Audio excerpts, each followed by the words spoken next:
This week we received probably the prime compliment of all.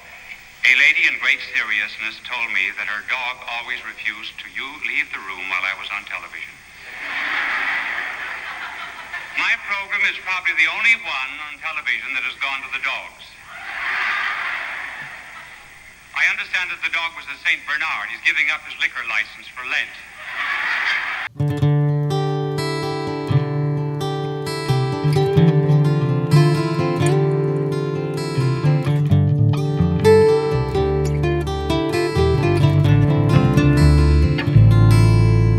Travel along, Catholic pilgrims, for 1 year as we learn from Venerable Fulton Sheen, one of the greatest Catholic teachers in modern times. Join me, Amy Thomas, once a week for a short reading out of Bishop Sheen's book, Way to Inner Peace. Hello, Catholic pilgrims, and welcome to week 46. So this week we move into the U section, and this is the final section of the book. We're actually coming very close to the end of this year.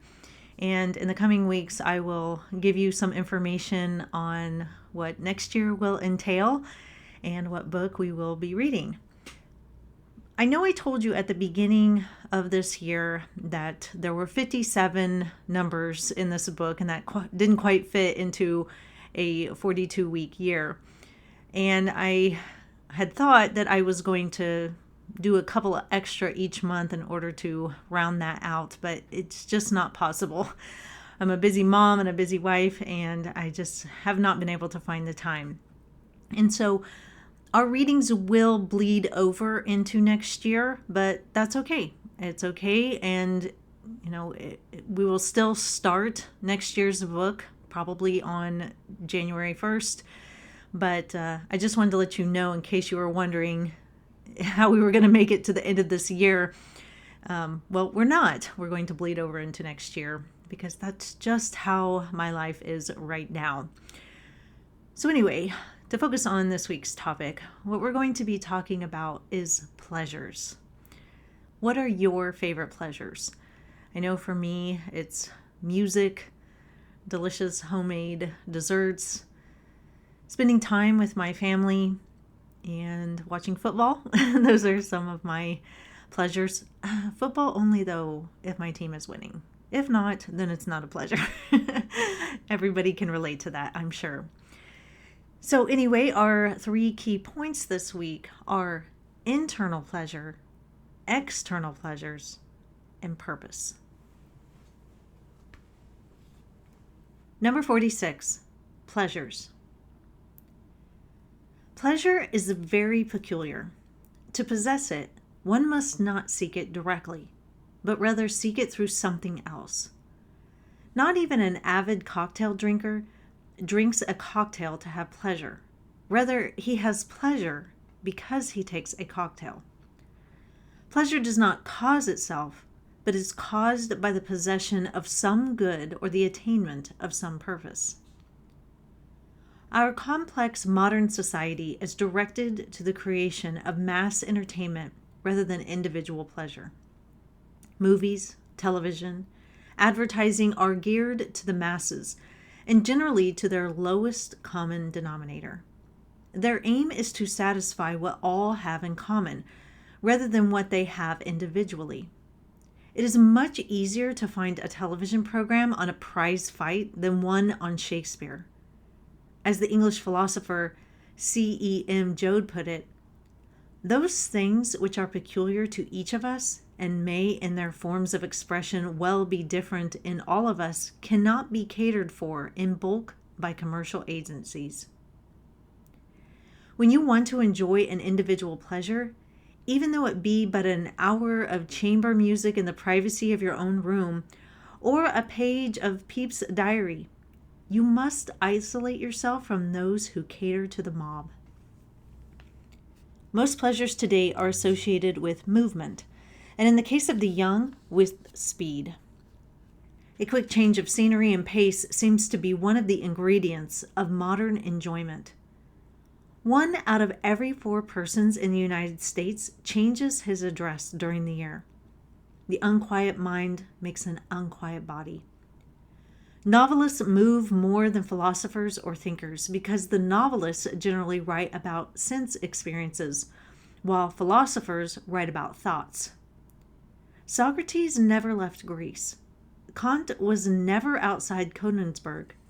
Bach was permanently at Lipsen, while Schubert spent most of his life around Vienna. But today, many novelists leave their country in search of new experiences. There is some connection between stationariness of the body and the acquisition of the superior truths of the spirit. It is only the quiet pool that reflects the stars. After a body is surfeited with pleasures, it reaches a point where there is less satisfaction in the pleasure than in the pursuit of it. Not to be someplace, but the thrill of speeding there becomes the goal of life. Joyce Kilmer, in his delightful poem, Pennies, pictures a boy holding some pennies in his hand. The pleasure of getting them is all gone, and he is bored with their possession. Suddenly, he drops his pennies, seeing them scatter and roll about. All his zest for acquiring returns. When the pennies no longer satisfied, he substituted the new pleasure of hunting them. There is not a millionaire who did not say, "I will retire when I get $1 million." The million bored him. Only then did he realize that his pleasure was not in having money, but in pursuing it. As the human mind loses an objective and a goal in life, even its culture becomes identified with movement as pleasure instead of the attainment of a goal. Modern writing reflects this inasmuch as it is made up of experiences strung together, but leading nowhere, nor painting any moral. Minds never inquire where they came from or where they are going. They're just on the way. They never begin, they never develop, they never end. They just stop. Nothing in life has a shape, a pattern, a rule, or a destiny. Nothing links things together except more succession in time.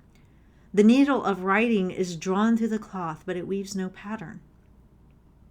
One cannot talk with the mouth full. Our thinking processes are impeded in direct relation to the intensity of the exercise of our sensible satisfactions. The more intense the sensible reaction, the less the concentration of thought. This is the basis of two important truths. First, lust does, as Scripture says, impede the spirit and the mind.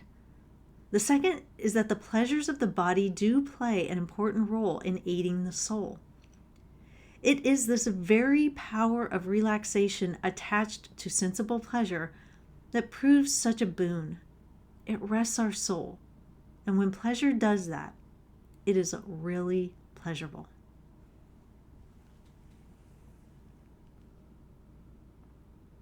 How many of us have wondered what it would be like to win the lottery? I think everybody's probably wondered that. I know I have. I've thought about, what would I do? What would I encounter in my life once I won the lottery? What would happen? What would my friendships look like? What would I do first? I think everybody's thought these questions. And the crazy thing is that we've all read the stories about what happens to people who win the lottery. Oftentimes they lose family and friends because they're not shelling out enough of the newly won money. Oftentimes they go bankrupt because they spend so much that they then cannot afford to continue paying for the things that they have bought, like the taxes on the fancy cars and the taxes on the very expensive house. And so within a short period of time, they're bankrupt or they hardly have any money left. And we all hear these stories, and yet we think that won't happen to me. I would still be able to safely get pleasure out of winning the lottery in a responsible way. I think we all tell ourselves that. And I often wonder also, why is it that we kind of daydream about winning the lottery?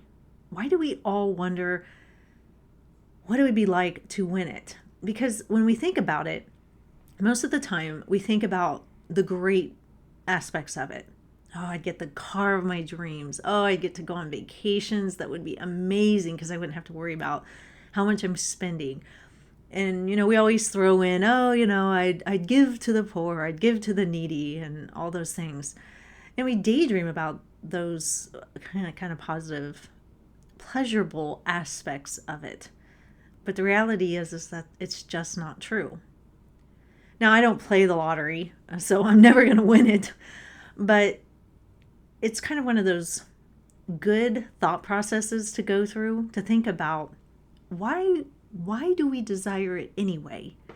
And how do I think about myself if I were to attain it? Do I want to think of myself in a very positive light, like I would handle it responsibly? Or am I honest with myself and say that there would probably be a lot of struggle?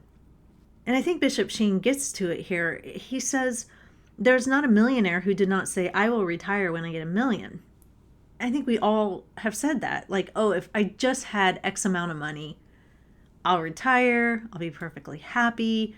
But he goes on to say the $1 million bored him, only that he did realize that his pleasure was not in having the money, but in pursuing it. So kind of the hunt for the money, or playing the lottery and the anticipation of if you're possibly going to win it, that brings about more pleasure than actually winning it. Because once you have it, you're just kind of like, okay, well, now I'm bored. I can buy everything that I want. And what's the purpose? What is the purpose? So I'd like to go back to the beginning, because I think Bishop Sheen talks about something that we don't often key in on when we're talking about pleasures. At the beginning, he says, pleasure is very peculiar. To possess it, one must not seek it directly. That's interesting. When I first read that, I wasn't quite sure what he meant. So continuing on, he says, but rather seek it through something else. Pleasure does not cause itself, but is caused by the possession of some good or the attainment of some purpose. And what I think Bishop Sheen is saying here is, if we just run around seeking pleasure, if we just run around getting, chocolate cake all the time, or drinking wine all the time, or getting massages constantly and all the time, and pampering ourselves all the time, it's not really going to satisfy us in any form. And we're just going to keep going back to it again and again and again. And then that's not going to satisfy us. So we're going to move on to something else. And then we'll get a thrill out of that for a little while, but that's not really going to hold us for very long. I think what Bishop Sheen is saying is, in order to really experience worldly pleasures, and worldly pleasures aren't necessarily bad, but in order to really get pleasure out of them, we can't start from a place of saying, once I attain that thing over there, or once I get that thing, then I'll be happy. We have to already be happy. We already have to have internal pleasure in order to really experience any type of positive external pleasure. So I think you have to be in a good state of mind, in a good spiritual place, in order for the chocolate to really taste good, or for the wine to really be, enjoyable. Think about it like this. If I'm in a good spiritual space and I'm happy, maybe joyful, maybe not everything is going great, but I'm joyful. I'm doing well. I'm happy. I'm spending time with Christ. I'm trying to live out the corporal and spiritual works of mercy. I feel good inside. I don't loathe myself. I've been to confession. My soul is mostly clean. Because I'm in that space, I'm probably living out a lot of the virtues. And one of those virtues is going to be temperance. And so when I see cake, I'm going to go, oh, I love chocolate cake. Let me have a slice. And you eat it, and it's delicious, and then you set it aside, and you're happy that you had it, and you fully enjoyed it. But you didn't need that cake in order to feel joy or happiness. You're already happy. And because you are living out the virtue of temperance, you enjoy one piece of it, it satisfies you, and then you move on. You don't eat the whole cake hoping to gain all kinds of pleasure from the cake. Or if you're, in that good spiritual space, you can enjoy a glass of wine with company and friends and get the warmth from it just to enhance the mood, but you don't need it in order to make the evening pleasurable. The evening could be pleasurable with or without it. You bring it in to enhance the evening, and that's it. And I think that is when we truly can experience the wonderful pleasures that God has placed here on earth. But oftentimes we seek just the thing, hoping that that thing will make us happy. And it might temporarily. It really might. But think about like Halloween, when you were a kid and you went out trick-or-treating. I know for me, all day long, the anticipation of the night was torturous. If school was in session and we had to wait all day at school, thank goodness we were distracted by parties and things like that, but I could not wait for trick-or-treating. I get home, I could barely eat. I was so keyed up. Get on my costume. My mom would try to, stuff some kind of food down my throat, but I didn't want it. I was so excited for the hunt of the candy, right? And then you go out and the night is wonderful. Rain or shine, cold or warm. When you're a kid, you don't care. You just want to run from house to house. And that is where the thrill is. It's the thrill of the hunt. And you get all your candy and you bring it home that night. You spill it out and you're just so excited and you smell it and you feel so happy. But then very quickly, like the candy loses its appeal. I mean, you got a whole bucket full of candy and you realize that it was mostly the thrill and the excitement of the night rather than just the candy that brought you the happiness. Moving on, he says, our complex modern society is directed to the creation of mass entertainment rather than individual pleasure. Movies, television, advertising are geared to the masses and generally to the lowest common denominator. I had never thought about it in this way, but it is so true. Books, magazines, songs, movies, all of those things are geared to just barely placate just the base things within us. Lust, anger, greed, envy, all those kinds of things. It plays to that lowest common denominator within all of us, which is the vices.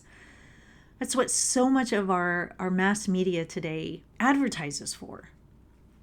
Instead of trying to call us to the moral virtues, call us to, a great moral theme, something along those lines, it's not trying to do that anymore. It's not trying to engage our intellect, really make us think, be thought-provoking. I mean, it's every once in a while you'll get something like that, and we're all like, wow, that was so good because it really made me think, and it just wasn't playing to just the lowest common denominator in me.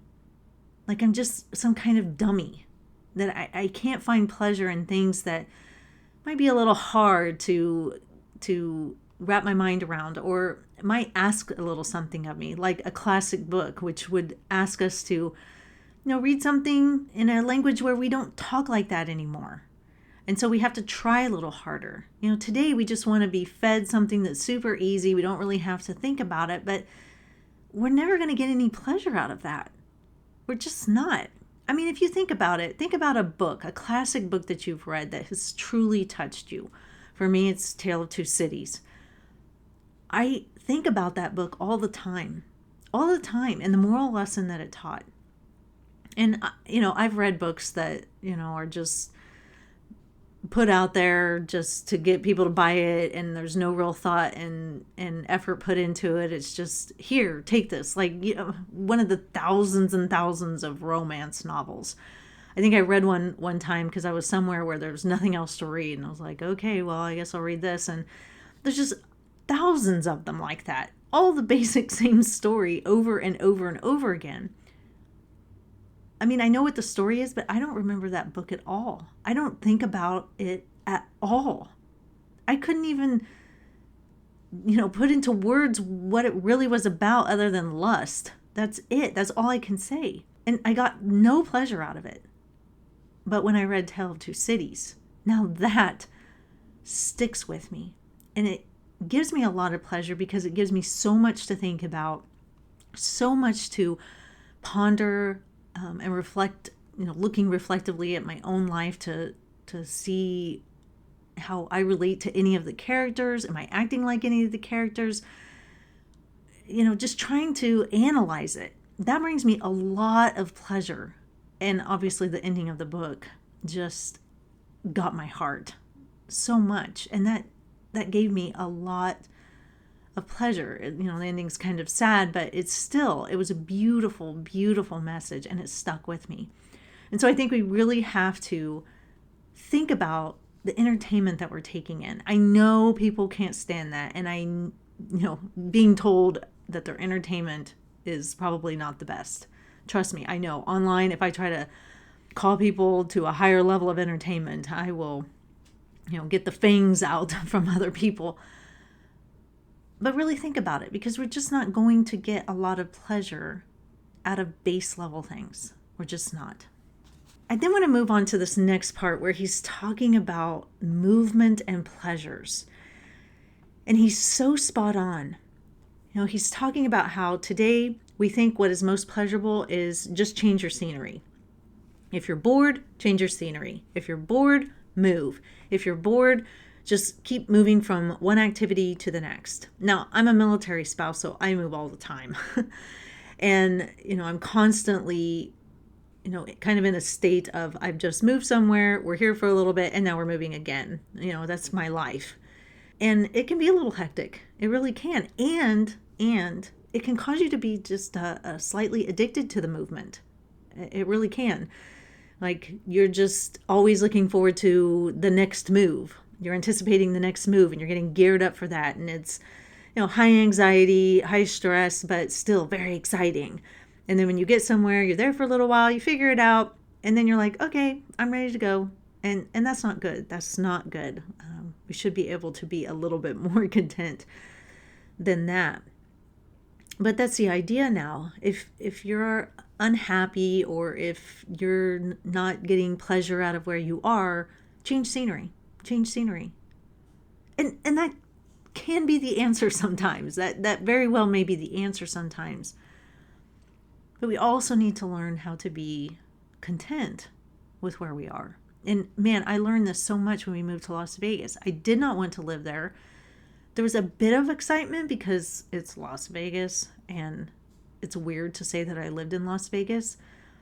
But as soon as we moved there, I was like, okay, clock's ticking. When do we get to leave? I'm ready to go. Next place, please. Because it wasn't working for me. It's not the kind of town that I would ever choose to live in.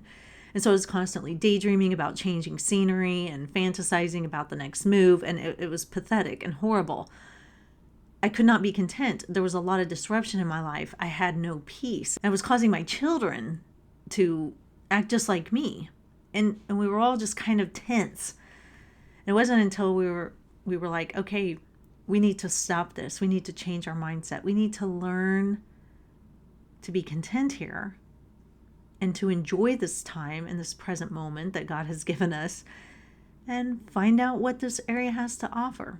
Once we did that, our lives became so much better. So much better. Now I wouldn't choose to live in Vegas on my own. But it was a great lesson in learning to be happy in a space that wasn't necessarily the best. And now when I look back on our time there, I do look back on it fondly because we did grow a lot as a family, learning how to be happy in a place that wasn't necessarily our favorite. And I think that was a great lesson that we all needed to learn. And so to just wrap it up, Again, I think what Bishop Sheen is trying to say here is, in order for us to really experience pleasures and to really get something out of them, for them to really be pleasurable to us, they cannot be the end goal. Christ really has to be the end goal. Heaven has to be the end goal. And in order for that to be our end goal, we have to be actively working on that in our day-to-day lives. Praying, going to Mass, reading scripture, helping others, all of those things. Those things are going to bring us pleasure on the inside and help us to be joyful people, so that when we partake in earthly pleasures, those external pleasures, we can really enjoy them, not overindulge on them and not underindulge on them. We should not look at the pleasures that God has given us as something bad that we should avoid and that we should just walk around somber all the time and, never take enjoyment out of anything. That's not what God wants of us. But we have to remember what our purpose is, and our purpose is heaven.